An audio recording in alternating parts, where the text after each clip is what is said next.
Hello Gujarat news ચેનલમાં બધાને મારા નમસ્કાર। હવે જોઈએ આજના મુખ્ય સમાચાર। આજ રોજ ક્રાઇમ બ્રાન્ચના police sub inspector J Patel તેમજ police sub inspector P K Gadhvi સાથે પોલીસ સ્ટાફ જૂનાગઢ તાલુકા વિસ્તારમાં પેટ્રોલિંગમાં હતા। એ દરમિયાન જૂનાગઢ જીઆઈડીસી 2 દોલતપરા વિસ્તા 2માંથી 5/2 થતા અત્રેથી વહેતી લોલ નદીનું પાણી આછા ભૂરા તથા બ્લુ કલ 2નું જોવામાં આવતા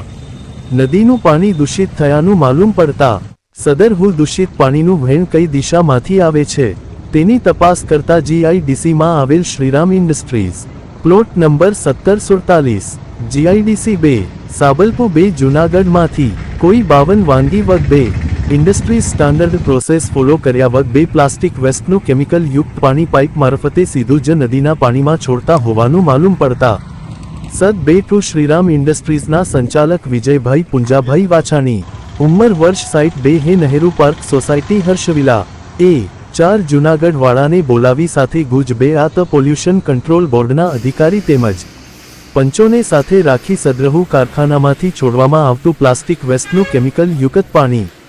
પંચો રૂબરૂ કેમિકલ વાળું પાણી સેમ્પલ કબજે કરી શ્રીરામ ઇન્ડસ્ટ્રીઝ પ્લાસ્ટિક વેસ્ટના સંચાલક દ્વારા ગેરકાયદેસ બે રીતે પ્લાસ્ટિક વેસ્ટનું કેમિકલ યુક્ત પાણી લોલ નદીમાં છોડી નદીનું પાણી દૂષિત કરી પ્રદૂષણ ફેલાવતા હોય જેથી તેની સામે ધોરણસરની કાર્યવાહી કરવામાં આવેલ છે।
ચાલો મિત્રો ફરી મળીશું, બધાને મારા નમસ્તે।